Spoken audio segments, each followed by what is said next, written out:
Flags are at City Hall. They're flying at half-mast tonight in recognition of the National Day of Remembrance and Action to End Violence Against Women. Every year on this day since 1989, we remember the 14 women who were murdered at École Polytechnique. This by a gunman who targeted them because they were female engineering students. 10 other women and 4 men were also murdered in that massacre, injured, that is, in that massacre on this day 32 years ago.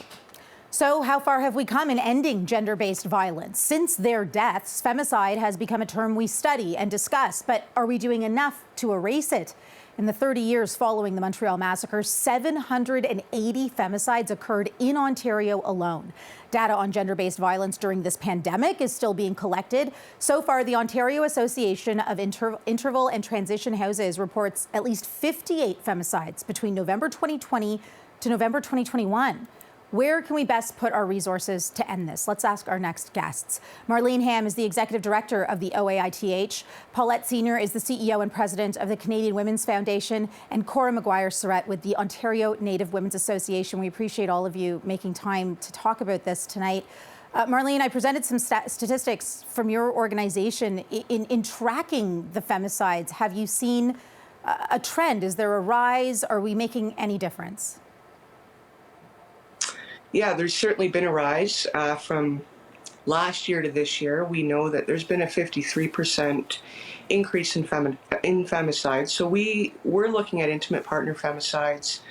We're also looking at family femicides. And then we have 2 other categories of known relationships and unknown relationships. And we're awaiting further information to find out what those relationships were. Was it a family member? Was it a previous partner? Sometimes it could be a friend or an acquaintance or a coworker. They could be known in some other way. So we're definitely concerned, and to see that kind of increase from last year to this year. Paulette, I want to bring you in and ask you about maybe why we're seeing this increase in domestic violence, especially because, today is the day where we're marking 32 years since the École Polytechnique massacre. We know the word femicide now. We're seeming to talk about this more, but why is the problem growing? Well, we're in the midst of a global pandemic. And at the beginning of this pandemic, the messages that we heard was that we should all stay home. And the message was that that's where we're going to be safe. But as Await and other organizations doing this work knows, this message is a contradiction for women who are living in abusive situations. And so their ability to seek the help they would normally be able to seek, or to leave unsafe homes, was not there. And so being stuck with their abusers was one of the conditions that they were experiencing, and not being able to actually reach out and ask for help in the presence of their abusers. So the incidents increased, but also what we were seeing was that the options that women had to actually leave or to seek help were really either decreased or cut off in some circumstances. Cora, as Executive Director of the Ontario Native Women's Association, have you identified the gaps where we should be putting our focus? Yeah, there definitely. We've been doing this work for over 50 years now as an agency, speaking out on violence against Indigenous women and the intersectionality of race and gender. A critical key point to this conversation is looking at that these deaths are preventable. The coroner's report here in Ontario identified key recommendations and key actions, which really looks at, the level of safety planning that needs to be going into place. And so when you've got, a lack of funding towards Indigenous women's shelters in order to have access to a safe space to safely exit relationships, as well as looking at the lack of safety planning in all of our communities here in Ontario, to really take a look at how are we as a community going to make our communities safer for Indigenous women. Those are all missing, which are contributing factors to what we're seeing.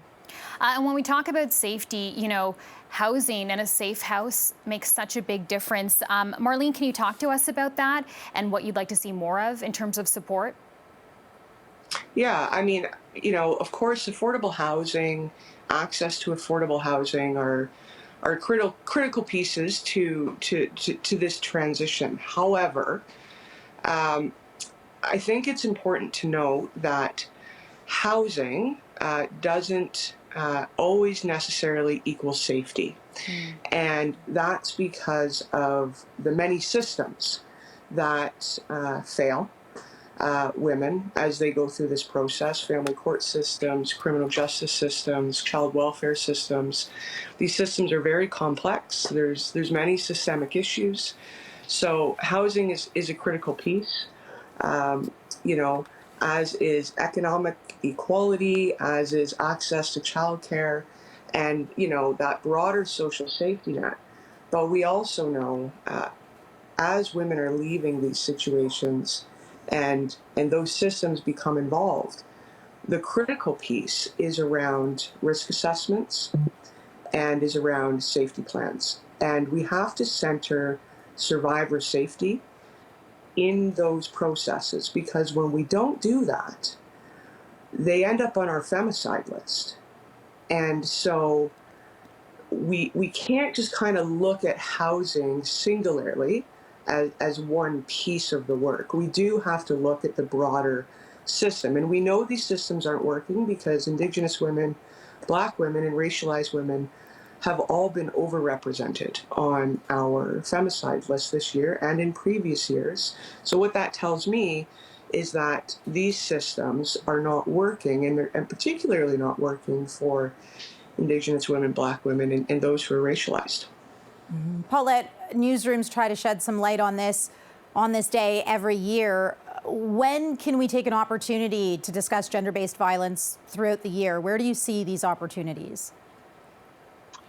Well, were it my world, it would have been every day. But I think this is a unique opportunity every year that we have, particularly during the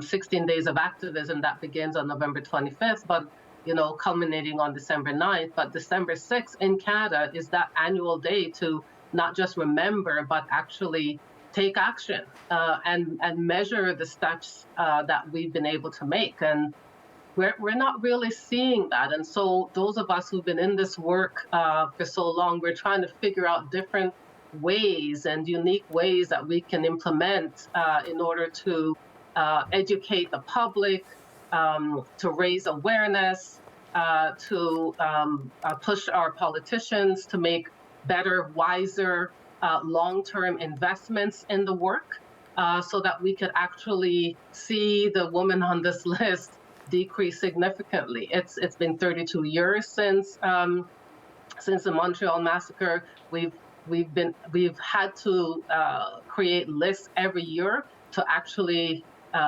be able to show that the incidence of femicide is not decreasing in this country. And so we need to have investments to actually respond to that, not just provincially, but federally and municipally. And we have to have a complex response to what is a complex issue.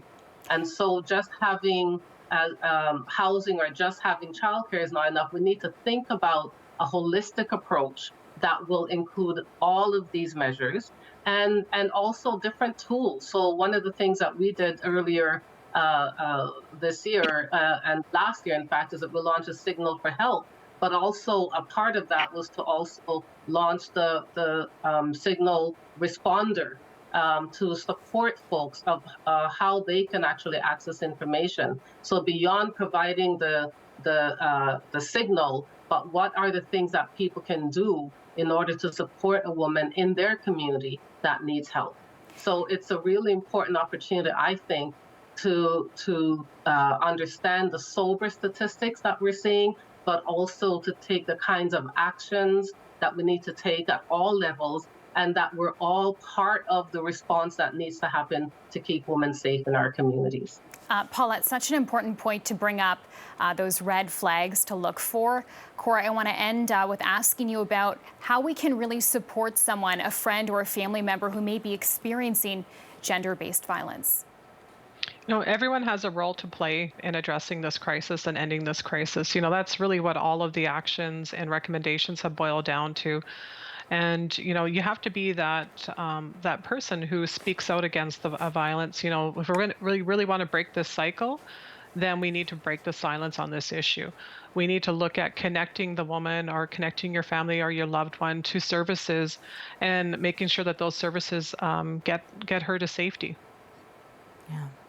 We'll have to leave it there tonight. We thank you all for making time for CP24 tonight, and thank you for the work that you do. Thank you.